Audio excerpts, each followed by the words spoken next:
Hello guys, ഒരു ഗുരുവായൂർ യാത്രയുടെ പിന്നാമ്പുറ കാഴ്ചകളാണ് ഇതൊക്കെ. തലേന്ന് പോകുന്നതിൻ്റെ ഒരുക്കങ്ങളായിരുന്നു. ഇതിനിടയിൽ ഒരു കോമഡി ഉണ്ടായി ഗായ്സ്, അത് കേട്ട് നോക്കൂ.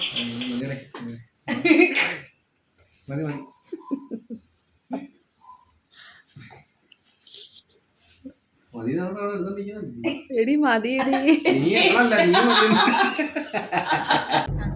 എവിടെ പോവാ? എവിടെ പോന്ന് പറ. എവിടെ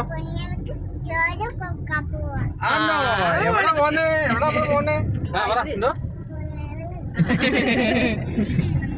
അങ്ങനെ ഞങ്ങൾ റെയിൽവേ സ്റ്റേഷനിലെത്തി. ട്രെയിൻ കാത്തിരിക്കുമായിരുന്നു. 6:30-ക്കായിരുന്നു ട്രെയിൻ. ഞങ്ങളവിടെ എത്തിയപ്പോഴത്തേക്കും അരമണിക്കൂർ മുന്നേ ആയിരുന്നു. അങ്ങനെ അതിര് ബഹളം ഉണ്ടാക്കാൻ തുടങ്ങി. ട്രെയിൻ വരുന്നതിന് മുന്നേ ഉള്ള മൊമെന്റ്സ് ആയിരുന്നു ഇതൊക്കെ.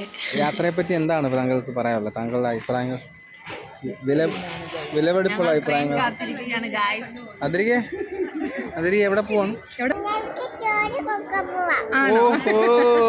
ഞങ്ങൾ ട്രെയിനിൽ കയറി യാത്ര ആരംഭിച്ചു.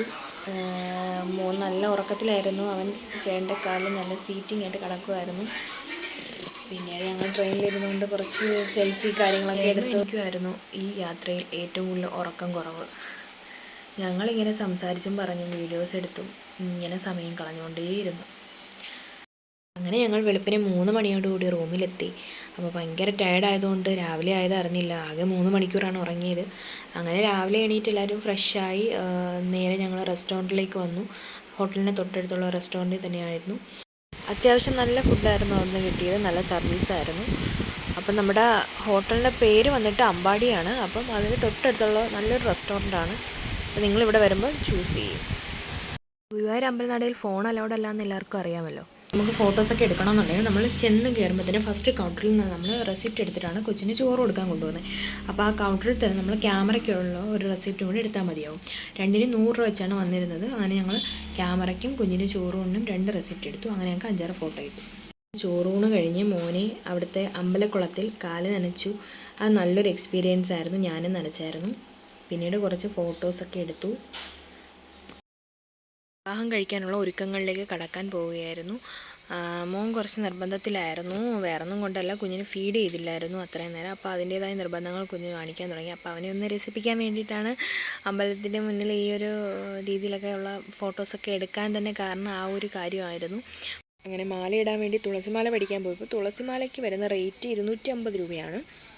ഞങ്ങൾക്ക് 2 പേർക്കും 2 തുളസിമാലയ്ക്ക് വന്ന റേറ്റ്. അങ്ങനെ ഗുരുവായൂരപ്പനെ സാക്ഷി നിർത്തി ഞങ്ങളുടെ ആഗ്രഹം സഫലമായി. വളരെ ഹാപ്പി ആയിരുന്നു. കാരണം ഒട്ടും പ്രതീക്ഷയില്ല ഇങ്ങനൊരു മൊമെൻ്റൊക്കെ അവിടെ വെച്ച് നടത്തണമെന്നൊന്നും.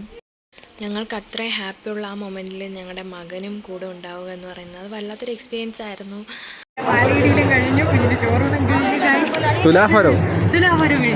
ഓക്കെ, ഇനി എന്താണ്? അങ്ങനെ ഞങ്ങൾ വെക്കറ്റ് ചെയ്തു ഗൈസ്. പിന്നെ ഹോട്ടൽ എങ്ങനെ ഉണ്ടായിരുന്നു? നല്ല ഹോട്ടലായിരുന്നു. എന്താ അതിൻ്റെ പേരെന്തായിരുന്നു? ഓർമ്മയുണ്ടല്ലേ?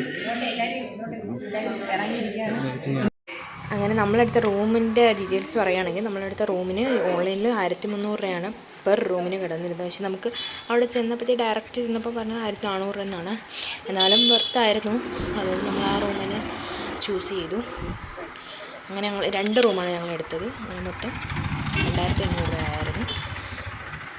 പിന്നീട് നമ്മൾ തിരിച്ചു വന്നപ്പോഴത്തെ ഒരു വെജ് റെസ്റ്റോറൻറ്റിൽ കയറിയാണ് കഴിച്ചത്. പക്ഷേ ഒട്ടും കൊള്ളില്ലായിരുന്നു. പിന്നെ വിശന്ന് കുടലെരിഞ്ഞ് വന്നതുകൊണ്ട് നമ്മൾ കഴിച്ചു എന്ന് മാത്രം. നമ്മുടെ കൊല്ലത്തെ ഫുഡ് അത് വേറെ ലെവൽ തന്നെയാണ്. അങ്ങനെ ഫുഡെല്ലാം കഴിച്ചു. തിരിച്ച് നമ്മൾ 2 ട്രെയിൻ കയറേണ്ടി വന്നു. കാരണം വെച്ചാൽ ഗുരുവായൂരിൽ നിന്ന് തൃശ്ശൂർ വന്ന് ഇറങ്ങിയിട്ട് അവിടെ നിന്നാണ് കൊല്ലത്തേക്ക് വന്നത്. അങ്ങനെ ഫസ്റ്റ് ട്രെയിൻ കയറിയപ്പോഴുള്ള വീഡിയോ ആണിത്. സ്ലോയിലായിരുന്നു ട്രെയിൻ മൂവ് ചെയ്തുകൊണ്ടിരുന്നത്. ഇനി നമുക്ക് വീടെത്താറാകുമ്പോൾ കാണാം. അങ്ങനെ നമ്മളിതാ വീടെത്താറായി ഗായ്സ്. ആകെ ടയേർഡാണ്, ഒന്നും പറയണ്ട. എന്തായാലും നല്ല മനോഹരമായൊരു യാത്രയായിരുന്നു. നല്ല മൊമെൻറ്റ്സ് ഉണ്ടായി, നല്ല എക്സ്പീരിയൻസ് ഉണ്ടായി. ഒരിക്കലും മറക്കാനാവാതെ നല്ലൊരു ഡേ ആയിരുന്നു ഇന്ന്. ഞങ്ങളുടെ ആഗ്രഹങ്ങൾ സാക്ഷാത്കരിച്ചു. അപ്പം ഞാൻ ഒന്നുകൂടി പറയുകയാണ്, ഗുരുവായൂർ പോകാൻ ആഗ്രഹിക്കുന്ന ഓരോരുത്തർക്കും ഈ വീഡിയോ ഉപകാരപ്രദമാകുമെന്ന് ഞാൻ വിശ്വസിക്കുന്നു. അപ്പം നമ്മൾ അധിക ചിലവും കാര്യങ്ങളും ഒന്നുമില്ല. റൂം, പിന്നെ നമുക്കവിടെ അമ്പലത്തിനകത്തും ആയാലും റെസിപ്റ്റിനുള്ള കാശ് 200 രൂപയെ നമുക്ക് ചിലവാകത്തുള്ളൂ. അപ്പം ഇതുപോലെ ഗുരുവായൂർ പോകാൻ ആഗ്രഹിക്കുന്നവർക്ക് യൂസ്ഫുൾ ആവുന്നൊരു വീഡിയോ ആണെന്ന് ഞാൻ വിശ്വസിക്കുന്നു. ഇഷ്ടപ്പെട്ടാൽ സബ്സ്ക്രൈബ് ചെയ്യുക, സപ്പോർട്ട് ചെയ്യുക. Thank you. അപ്പോൾ ഞങ്ങൾ വീട് എത്തിയിരിക്കുന്നു. അപ്പോൾ ഇതുപോലുള്ള അടുത്ത വീഡിയോയുമായി കാണാം. അതുവരെ ബൈ ബൈ.